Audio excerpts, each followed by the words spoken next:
Okay, so hello everyone.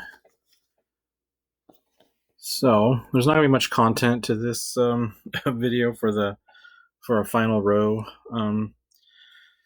join on here because you just only do a minor difference. So on the previous rows, for example, this will be my final row because I think I might personally keep going on this, but just to demonstrate. The previous rows we were crochet your little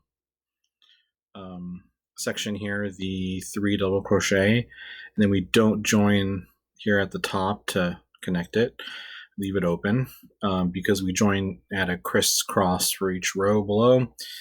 At least that's my method. Of course, feel free to adapt and change that as needed. Your own personal preferences there, but that's just something that I do, and so I'm showing it obviously. So this will be my pretend last row here.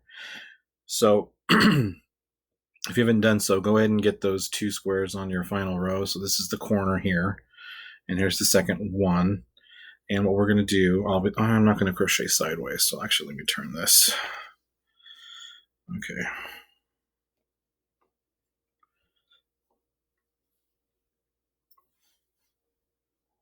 So what we're going to do is when we do get up to that point when you're in the last one here, the last little cluster of 3 here, into that space.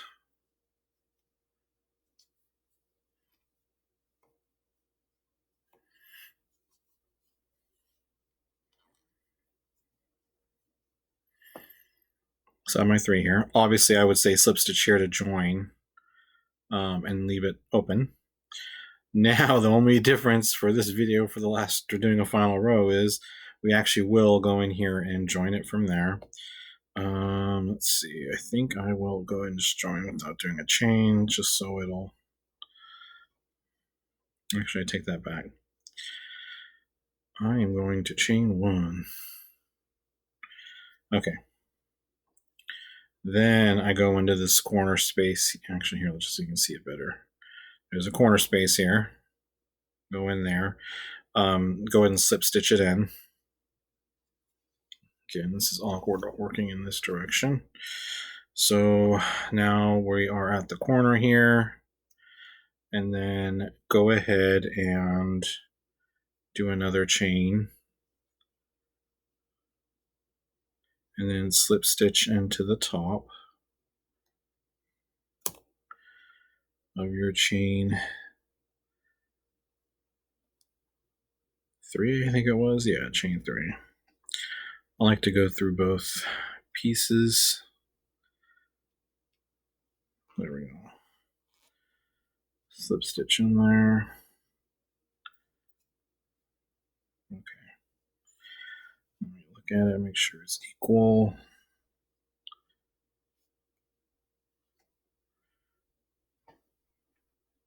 Yeah, that should be fine.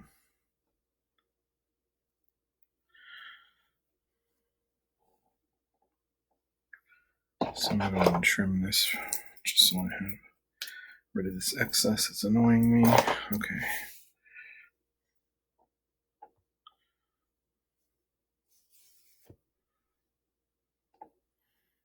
Then I'm lazy. I'll weave that in later. So now when you have your final row, it's kind of hard to fit this on the video screen here. Now you'll have a flat, bottom there. That isn't to say that if I went through and did this all, I can still join future there. So don't be limited by that, like you're sealing it off. I just wanted to demonstrate what I do when I close or do the final row. For this, for granny squares in general, it just doesn't have to be a floral granny square, obviously. This is the final row here is pretty much just a typical granny square pattern and cluster of 3 double crochets. So keep on doing that now on your final row if you want to follow along with how I did this one. And then just keep going, working your way to the right. that's pretty much it. And that's what I mean by this video being super, super short. There wasn't much of a difference to show or anything new for the previous row or the middle rows video.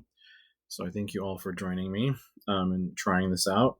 The sunflower does brighten people's days. So think about that, making something for your friends, family, mother, grandmother, whoever. You can also I'll also throw out there, you can also change the colors on this.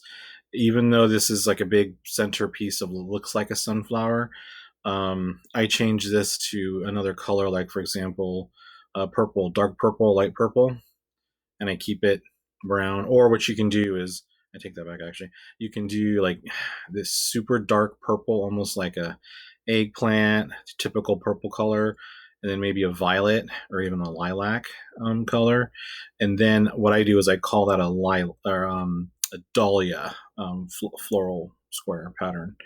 So you can do a dahlia. You can make the center yellow, and then do just strictly white petals. Call it a daisy, whatever.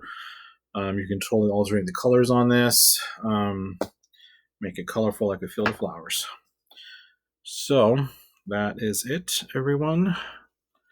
We'll hopefully see you all at some point, and have a good one out there crocheting around.